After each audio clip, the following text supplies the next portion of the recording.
দীপা মনের আনন্দে mutton biryani, chicken rezala, মালাই কাবাব, chicken টিক্কা, পোলাও, ভুনা মাটন ইত্যাদি রান্নাবান্না করে টেবিল একেবারে সাজিয়ে তোলে। কারণ আজকে দীপা এবং শুভমের প্রথম অ্যানিভার্সারি। কিন্তু কিছুক্ষণের মধ্যেই শুভম অফিস থেকে বাড়ি ফিরে এসে ড্রেস চেঞ্জ করে আবার বাড়ির বাইরে বেরোতে শুরু করে।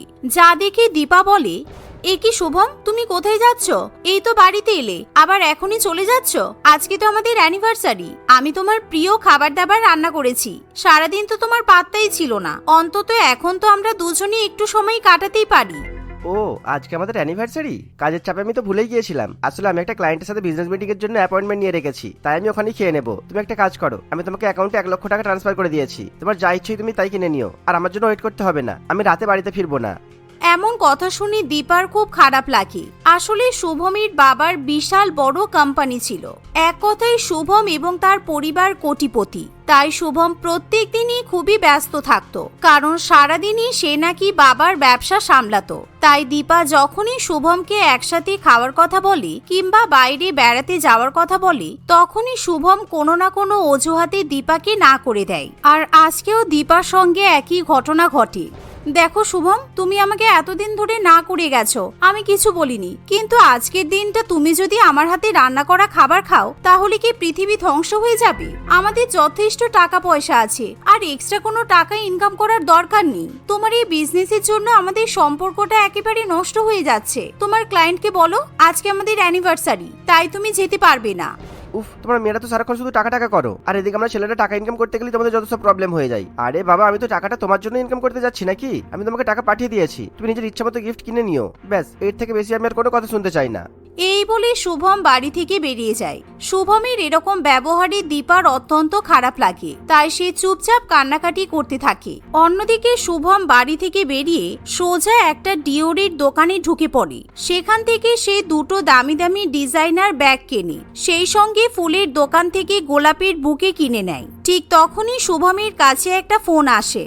কি হলো ডার্লিং, তুমি কোথায়? আমি কখন থেকে তোমার জন্য ওয়েট করে আছি। তাড়াতাড়ি এসো, আমাদের আবার আজকে রাতের ফ্লাইট আছে। এত লেট করে ডিনার করতে এলে ফ্লাইট কখন ধরবে? সো সরি ডার্লিং, আমি এক্ষুনি আসছি। তুমি আর 5 মিনিট ওয়েট করো। আরে তুমি চিন্তা করছো কেন? যদি আমরা ফ্লাইট মিস করি, তাহলে আমরা হেলিকপ্টার বা প্রাইভেট জেট ব্যবহার করে চলে যেতে পারবো। এমন কথা শুনে টিনা খুবই খুশি হয়। কিছুক্ষণের মধ্যেই শুভম রেস্টুরেন্টে পৌঁছায়। সে আগে টিনাকে গোলাপ ফুল এবং ডিওরির দুটো ব্যাগ ধরিয়ে দেয়, যা দেখে টিনা আনন্দে আত্মহারা হয়ে ওঠে। তাহলে শুভম, আমাদের বিয়েটা কবে হচ্ছে? আজকে তো আমরা প্যারিস যাচ্ছি, তাহলে আজকেই বিয়েটা সেরে নিই। তোমার বাবা মাও কিন্তু চাই আমার সঙ্গে তোমার বিয়েটা তাড়াতাড়ি হয়ে যাক, তাই তো? দেখো, আমি আজকে তোমার বার্থডের জন্য তোমাকে প্যারিসে নিয়ে যাচ্ছি, আর প্যারিসে আমরা শুধু একটা রাত থাকতে পারবো। তাই একটা রাতের মধ্যে তো আর বিয়ে করা সম্ভব নয়। তাছাড়া আমার বিজনেসের জন্য আমাকে কতটা ব্যস্ত থাকতে হয় বলো তো? তুমি তো খুব ভালো করেই জানো। শুভমের কথা শুনে টিনা আর কিছুই বলতে পারে না। কিন্তু কিছুক্ষণের মধ্যেই টিনা লক্ষ্য করে শুভমের ফোনে বারবার কেউ যেন মেসেজ করছে, আর শুভম বারবার নিজের ফোনটা লুকিয়ে রাখার চেষ্টা করছে। তাই টিনা কৌতূহল বশত শুভমকে জিজ্ঞাসা করে, কি হলো শুভম, তোমাকে কে এতবার করে মেসেজ করছে? তুমি রিপ্লাই দিচ্ছ না কেন? ওদের কথা বাদ দাও তো ডার্লিং, আমার অ্যাসিস্ট্যান্টরা আমাকে সারাক্ষণ ফোন করতেই থাকে। আর এই বিজনেস মিটিং আছে, ওই বিজনেস মিটিং আছে, সেই বিজনেস মিটিং আছে, রিপ্লাই দিতে আর ভালো লাগে না। আর তাছাড়া আজকে তোমার তো বার্থডে, আমি তোমার সাথে টাইম স্পেন্ড করতে চাই। শুভমের কথা শুনে টিনার খুব ভালো লাগে, তাই টিনার কোনো রকম ভাবে সন্দেহ করে না। অন্যদিকে শুভম তখনই ওয়াশরুমে গিয়ে পারোকে ফোন করে বলে, পারো, তুমি তো জানো আমি কতটা বিজি থাকি। আমি দেখেছি তুমি আমাকে বারবার মেসেজ করছিলে, কিন্তু আমি একটা মিটিংয়ে ছিলাম বলে তোমাকে রিপ্লাই দিতে পারিনি। তোমার কি আমার দিয়ে গিফটটা পছন্দ হয়েছে? খুব পছন্দ হয়েছে, সেই জন্যই তো তোমাকে বারবার মেসেজ করছি। শোনো না গো, আমার না এরকম গাড়ি আরো দুটো চাই। আমার বাবা মায়ের তোমার পাঠানো বিএমডাব্লিউটা খুব পছন্দ হয়েছে, তাই আমি ভাবছিলাম আমার বাবা মাকে ইমপ্রেস করার জন্য তুমি আরো দুটো গাড়ি পাঠিয়ে দাও। তাহলে তোমার আর আমার বিয়েটা কেউ আটকাতে পারবে না। এতে তোমার কোনো প্রবলেম নেই তো হানি? তুমি কি যে বলো না, আমার আবার কিসের প্রবলেম থাকবে? আমার হবু বউকে আমি গাড়ি গিফট করেছি, এতে আমার কোনো প্রবলেম থাকতেই পারে না। আমি তাহলে দুটো গাড়ি তোমার বাবার মায়ের নামে রেজিস্টার করে দিলাম, কেমন? শুভমের কথা শুনে পারো অত্যন্ত খুশি হয়। আসলে শুভম অত্যন্ত ঠকবাজ একটা ছেলে ছিল। শুভমের মোট 150টা গার্লফ্রেন্ড ছিল, যাদেরকে সে বউ বানানোর প্রতিশ্রুতি দিয়ে গার্লফ্রেন্ড বানিয়ে রেখে দেয়। কিন্তু সে তাদের গার্লফ্রেন্ডের সঙ্গে একেবারে স্বামী স্ত্রীর মতোই ব্যবহার করত। এভাবেই দেখতে দেখতে কিছুদিন কেটে যায়। এরই মধ্যে দীপার এক বান্ধবী সুপ্রিয়া দীপাকে ফোন করে বলে, কিরে দীপা, কদিন আগে তো তোর প্রথম অ্যানিভার্সারি ছিল। এই যে তুই এত বলিস শুভম তোকে অনেক গিফট দেয়, অনেক ভালোবাসে, কই তোকে তো অ্যানিভার্সারিতে কোথাও ঘুরতে যেতে দেখলাম না। তার উপর আমি যেন দেখলাম শুভম কাকে নিয়ে যেন এয়ারপোর্টে যাচ্ছিল সেদিন। আসলে শুভম আমাকে 5 লক্ষ টাকা দিয়ে গিফট সেট কিনে দিয়েছে, কিন্তু তুই তো জানিস শুভম কেমন ব্যস্ত থাকে, তাই ও সময় পায়নি। আর তুই হয়তো শুভমকে কোনো বিজনেস ট্রিপে যেতে দেখেছিস। শুভম তো বলছিল সেদিন ওর নাকি কোনো ক্লায়েন্টের সঙ্গে মিটিং ছিল। তাই নাকি? তা ক্লায়েন্টের সঙ্গে মিটিং করতে গেলে ক্লায়েন্টের হাত ধরে ঘোরাঘুরি করতে হয় বুঝি? আসলে আমি সেদিন দুবাই থেকে ফিরছিলাম, তাই তখনই আমার শুভমের সঙ্গে এয়ারপোর্টে দেখা হয়েছিল। শুভম আমাকে দেখতে পায়নি, তবে আমার যতদূর মনে হচ্ছে ওই মেয়েটা কিন্তু শুভমের গার্লফ্রেন্ড কিংবা শুভমের দ্বিতীয় বউ হতে পারে।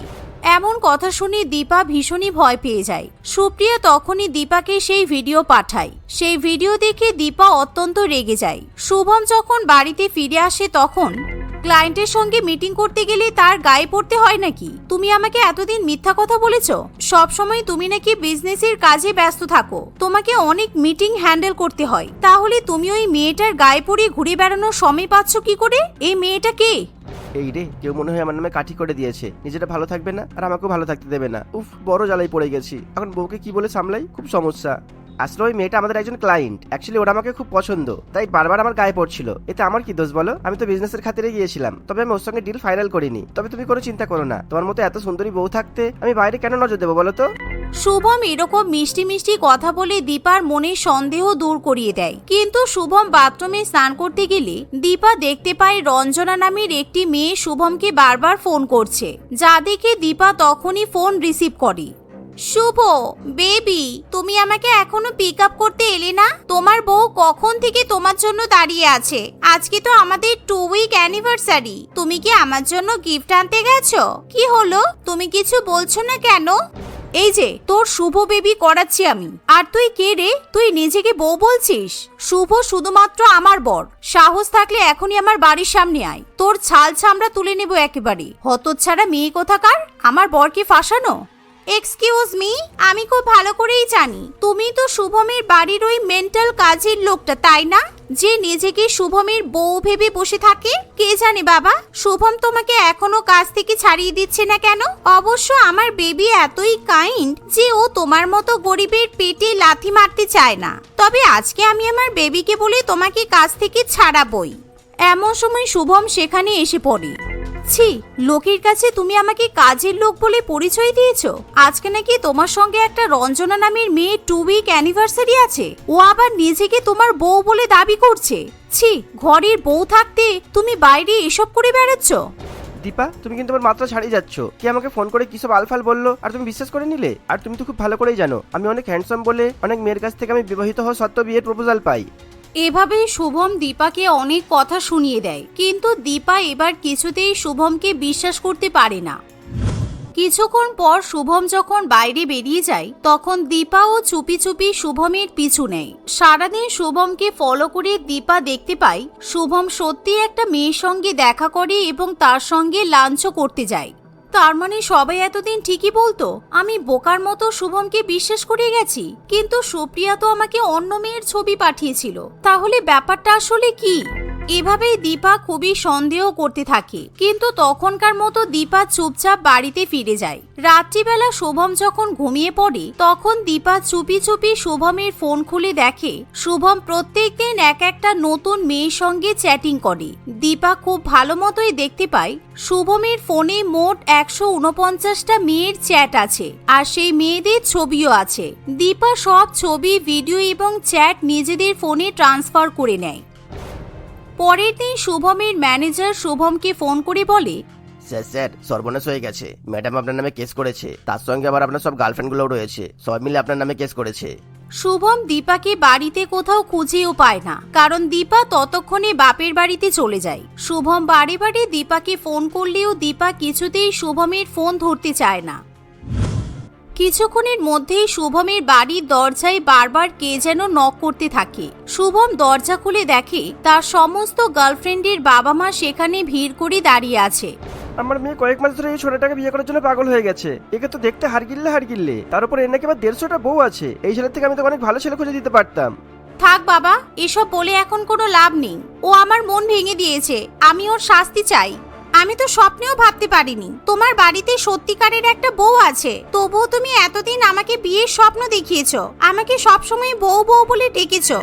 আমি এই ছেলের নামে এমন একটা কেস ঠুকেছি, ওকে জেলে যেতেই হবে। তোমরা কেউ কোনো চিন্তা করো না, আমি নিজেই একজন লয়ার। আমি খুব ভালো মতো এই ছেলেকে ফাঁসাতে পারবো, যাতে ওর কঠিন শাস্তি হয়। তোমরা দয়া করে আমাকে ক্ষমা করে দাও, আমি আর কখনো এরকম কাজ করব না, আমার খুব বড় ভুল হয়ে গেছে। শুভম অনেক কাকুতি মিনতি করলেও কেউ শুভমের কোনো কথা শোনে না। শুভমকে পুলিশ জেলে ধরে নিয়ে চলে যায়। শুভম টাকার বিনিময়ে নিজেকে জেল থেকে ছাড়াতে চাইলেও সে কিছুতেই জেল থেকে বেরোতে পারে না, কারণ শুভমের বউ এবং তার অন্যান্য গার্লফ্রেন্ড প্রত্যেকেই তার বিরুদ্ধে কেস লড়তে থাকে, যার ফলে শুভমকে জেলেই পৌঁছতে হয়। এমনকি দীপা শুভমকে ডিভোর্স দিয়ে দেয় এবং অন্য একজন ছেলের সঙ্গে বিয়ে করে সুখে শান্তিতে সংসার করতে থাকে।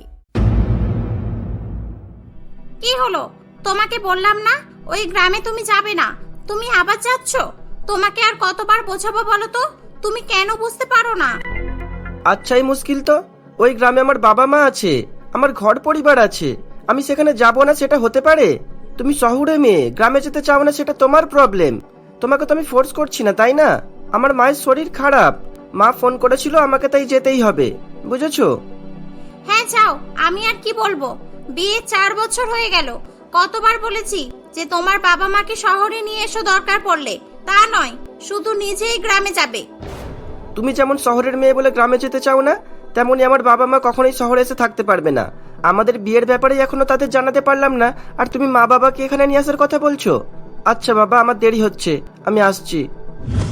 রাহুল পদ্মপুকুর নামক এক ছোট্ট গ্রামে তার বাবা মায়ের সঙ্গে বাস করত। সে ছোটবেলায় পড়াশোনা করার জন্য শহরে থাকতে এসেছিল।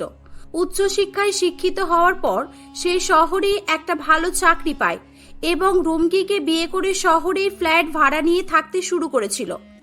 কয়েক বছরের মধ্যেই তাদের বল্টু নামে একটি ছেলে জন্ম হয়। রুমকি রাহুলকে গ্রামে যেতেই দিত না, কিন্তু আজ রাহুল তার মায়ের শরীর খারাপ জেনে গ্রামে ছুটে এসেছিল। মা, তোমার কি হয়েছে মা? তোমার নাকি শরীর খারাপ? তোমাকে তো দেখে একদম সুস্থ মনে হচ্ছে। তুই ঠিক বুঝেছিস বাবা, আমাদের এটা ছাড়া আর কোনো উপায় ছিল না। তোর বয়সটা কত হয়েছে দেখেছিস? আর কবে বিয়ে করবি? নিজের কথা ছাড়, আমাদের কথা কোনোদিনও ভেবেছিস? বুড়ো বুড়ি গ্রামে পড়ে থাকি, দেখার মতো কেউ নেই। ছেলে শহরে চাকরি করে। আজকে যদি আমাদের বৌমা থাকতো, সে তো অন্তত আমাদের সেবা যত্ন করতে পারতো। আমি কিভাবে বলি আমি একজনকে বিয়ে করেছি, যে তোমাদের সেবা যত্ন করা তো দূরের কথা, কোনোদিন ওই গ্রামের মাটিতে পাও দেবে না। মা, আমি এখন বিয়ে করব না মা, আমাকে আরো কিছুদিন সময় দাও। না আর নয়, আমি ঠিক করে নিয়েছি, এবারে তোর বিয়ে দিয়েই ছাড়বো। বিয়ে করে বউকে বাড়িতে রেখে যাবি, তারপর দেখি তুই কেমন বাড়ি আসিস না। না মা, আমি বিয়ে কিছুতেই করতে পারবো না, আমাকে ক্ষমা করো। চুপ কর, আমি তোর জন্য মেয়ে দেখে রেখেছি। মেয়েটা খুবই ভালো, আমাদের খুব খেয়াল রাখবে। আমি ওদের কথা দিয়ে ফেলেছি, মাম্পির সঙ্গেই তোকে বিয়ে করতে হবে। আরে আরে মা, একবার আমাকে জিজ্ঞাসা না করে তুমি? চুপ, একদম চুপ, কোনো কথা হবে না। আমি যা বলছি ভেবেই বলছি। তোকে এই বিয়েটা করতেই হবে, আমার দিব্যি। এই বিয়েটা তুই না করলে তুই আমার মরা মুখ দেখবি। রাহুল বাড়িতে কিছু জানাতে পারেনি। বাধ্য হয়ে বাবা মায়ের চাপে পড়ে মাম্পি নামের মেয়েকে সে বিয়ে করে। কিছুদিন গ্রামে থাকার পর রাহুল আবার শহরে ফিরে যাবে বলে ঠিক করে। এই তো সবে বিয়ে হলো বাবা, আর কিছুদিন থাকতে পারতিস। এক কাজ কর না বাবা, তুই বৌমাকে সঙ্গে করে নিয়ে যা, কিছুদিন পর আবার সঙ্গে করে নিয়ে আসিস। না না, মাথা খারাপ নাকি? আমি ওকে শহরে নিয়ে যেতে পারবো না, ও গ্রামের মেয়ে, ওখানে গিয়ে এমনিও থাকতে পারবে না, বুঝেছো? আমি এমনিও শহরে যাব না মা, কারণ আমি চলে গেলে আপনাদের দেখবে কে? দেখ রাহুল, তুই ভাগ্য করে এমন বউ পেয়েছিস যে নিজের চেয়েও আমাদের কথা বেশি ভাবে। রাহুল কিছু না বলে চুপ করে থাকে। কিছুক্ষণের মধ্যেই সে সবাইকে বিদায় জানিয়ে শহরের ফ্ল্যাটে চলে আসে। এই ব্যাপারে সে তার প্রথম বউ রুমকিকে কিছু জানানোর সাহস পায়নি। বেশ কয়েক মাস কেটে যায়। রাহুলকে তার বাড়ি থেকে বারবার বাড়িতে যাওয়ার জন্য ফোন করতে থাকে। রাহুল মাসে কয়েকদিনের জন্য গ্রামে আসতো, আবার কিছুদিন থেকে শহরে চলে যেত। এরকম ভাবে প্রায় 2 বছর কেটে যায়। একদিন রাহুল, কতদিন হয়ে গেল বৌমার যে বাচ্চা হচ্ছে না, আর কদিন বাঁচবো বল? মরার আগে কি আমার বংশের প্রদীপের মুখ দেখতে পারবো না? কত ডাক্তার দেখানো হলো, কত কিছু হলো, কই কিছুতেই যে কিছু লাভ হলো না। আমার কপালটাই খারাপ মা, এর চেয়ে তো ভালো আমি মরে যেতাম। এই কষ্ট আর সহ্য করার মতো নয়। আমি এতটাই অপয়া যে তোমাদের হাতে একটা বাচ্চা তুলে দিতে পারছি না আমি। আরে আরে, সবসময় একই জিনিস ভালো লাগে না। বাচ্চা হয় না তাতে কি হয়েছে? আমরা তো একটা বাচ্চা দত্তকও নিতে পারি, তাই না? আর মাম্পি, এতে কান্নাকাটির কি আছে? অনেকের সঙ্গেই তো এমন হয়। আমি একটা বাচ্চা ছেলেকে দত্তক নেব, কেমন? সেই হবে আমাদের বংশের প্রদীপ, বুঝেছো? রাহুলের কথা শুনে তার মা এবং মাম্পি দুজনেই খুব খুশি হয়। রাহুল কয়েকদিন পর আবার শহরে চলে আসে। তুমি কি পাগল হয়ে গেলে নাকি? আমার ছেলেকে আমি গ্রামে পাঠিয়ে গেঁয়ো ভূত তৈরি করতে পারবো না। যেই জায়গায় আমি কোনোদিনও যাইনি, আমার ছেলেও যাবে না। হ্যাঁ যাবে, আমার ছেলে গ্রামেই থাকবে। এখানে থেকে কি বা লাভ হচ্ছে বলো? সকাল হলেই তুমি আর আমি অফিসে বেরিয়ে যাই, সেই রাতে বাড়ি ফিরি। কাজের মাসির কাছে আমাদের ছেলে মানুষ হচ্ছে। কাজের মাসির কাছে মানুষ হওয়া মানে বুঝতে পারছো? কাজের মাসির মতোই হবে বড় হয়ে। হ্যাঁ হোক, সেটা আমি বুঝে নেব। তাই বলে গ্রামে আমি ওকে পাঠাবো না। রুমকি, ব্যাপারটা বোঝার চেষ্টা করো। গ্রামে আমার বাবা মা সবাই আছে, আমার কাকা কাকিমা জ্যাঠা পুরো ফ্যামিলি আছে। ওখানে থাকলে বল্টু সবার ভালোবাসা পাবে। আর পরে কলেজে ভর্তি হবার সময় এখানে নিয়ে চলে আসবো, কি আছে? এখন তো ও অনেক ছোট, এখন ওর অনেক ভালোবাসা দরকার, যেটা তুমি দিতে পারবে না কখনোই। বল্টুকে নিয়ে তোমার এত কিসের প্রবলেম হচ্ছে বলো তো? কাজের মাসির কাছে থাকলে কাজের মাসির মতো হবে, আর তোমার মূর্খ গেঁয়ো বাবা মায়ের কাছে থাকলে আমার ছেলে যে ওদের মতো মূর্খ গেঁয়ো তৈরি হবে, সেটা বলছো না তো? রুমকি, ভুলে যেও না, ওই মূর্খ গেও বাবা মাই আমাকে মানুষ করেছে। আর আমি এখন তোমার বর, তাহলে তুমি কি আমাকেও মূর্খ কেউ ভাবো নাকি? হ্যাঁ, আগে তো তাই ছিলে। আমার পাল্লায় পড়ে এখন শহুরে মডার্ন মানুষে পরিণত হয়েছো। জাস্ট শাট আপ রুমকি, অনেকক্ষণ থেকে তোমার বড় বড় কথা শুনছি। শোনো, বল্টু শুধু তোমার ছেলে নয়, আমারও ছেলে। আমার ছেলে গ্রামেই থাকবে। আজকে যদি তুমি আমার বাবা মায়ের সঙ্গে থাকতে, তাহলে আমাকে সব ফেস করতেই হতো না। তোমার যদি ছেলেকে ছেড়ে থাকতে অসুবিধা হয়, তাহলে তোমাকেও গ্রামে গিয়ে আমার বাবা মায়ের সঙ্গে থাকতে হবে। বলো, পারবে? গ্রামে আমি যাব? তুমি বললে কিভাবে? ঠিক আছে, নিয়ে যাও তোমার ছেলেকে, যা খুশি করো, আমি কিচ্ছু বলবো না। রাহুল পরের দিনই বল্টুকে গ্রামের বাড়িতে নিয়ে আসে। বল্টুকে দেখে লাবণী দেবী ও মাম্পি দুজনেই খুব খুশি হয়। তারা বল্টুকে খুব ভালোবাসে এবং আদর যত্ন করতে থাকে। বল্টুও খুব খুশি ছিল। দেখতে দেখতে আরো কয়েক বছর কেটে যায়। একদিন হঠাৎ করে জানা যায় যে রাহুলের একটি কিডনি ড্যামেজ হয়ে গেছে। এটা জানার পর রুমকি বলে, তুমি আমাকে ধোকা দিয়েছো রাহুল। তোমার একটা কিডনি খারাপ, তুমি আমাকে আগে বলনি কেন? তোমাকে বিয়ে করে আমার লাইফটাই শেষ হয়ে গেল। আমার ছেলেকে তুমি কেড়ে নিয়েছো, আর এখন যদি তোমার কিছু হয়ে যায় তাহলে কি হবে আমার, বলো? এবার বুঝেছো তো? তুমিও আমার বাবা মাকে আমার থেকে আলাদা করছো। আর তাছাড়া আমি মরে গেলে তোমার কি বা যায় আসে? তুমি তো ইন্ডিপেন্ডেন্ট, তোমাকে তো কারোর উপর ডিপেন্ড করতে হয় না। তুমি একজন মডার্ন স্মার্ট মেয়ে। চুপ করো রাহুল, বেশি বকবে না। তোমার কিডনি ড্যামেজ ছিল আগে জানলে আমি তোমাকে বিয়েই করতাম না, কোনোদিনও না। আরে আরে, আপনি কি করছেন? পেশেন্টের সঙ্গে হাসপাতালে বসে ঝামেলা করছেন? অদ্ভুত মহিলা তো আপনি। এখন এসব না বলে একটা কিডনির ব্যবস্থা করুন, যদি আপনার হাজবেন্ডকে বাঁচাতে চান। ঠিক আছে ডাক্তার বাবু, আমি চেষ্টা করছি। আপনি প্লিজ ওকে বাঁচান, না হলে আমার কি হবে? আমার একটা ছেলে আছে, যত টাকা লাগে আমি দেব। শুধু একটা কিডনির ব্যবস্থা করুন প্লিজ। আমি আপনাকে দেখতে বললাম আর আপনি আমাকে বলছেন?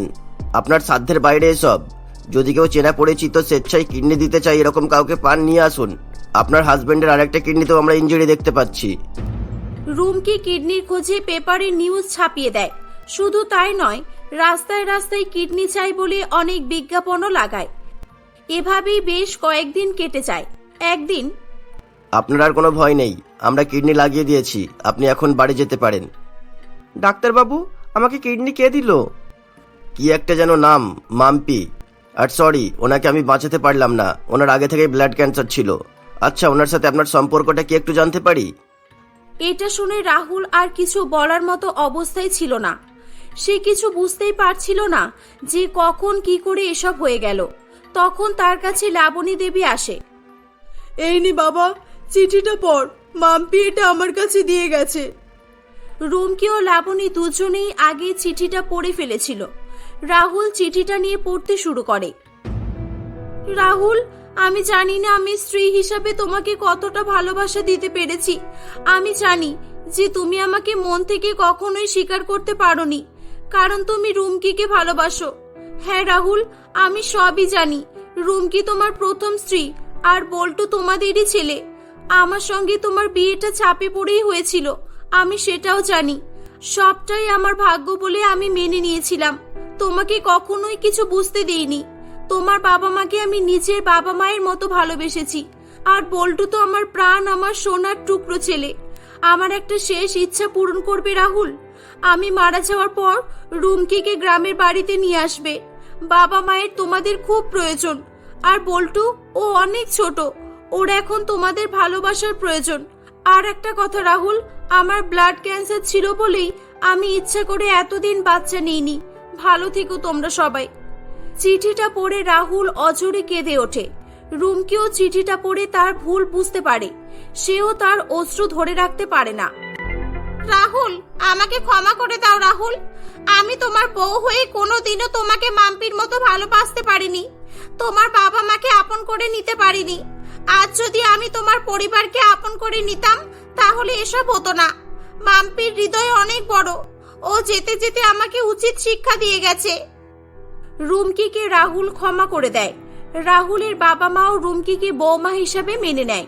রুমকি গ্রামের বাড়িতে এসে সকলকে আপন করে মানিয়ে নিয়ে সংসার করতে থাকে।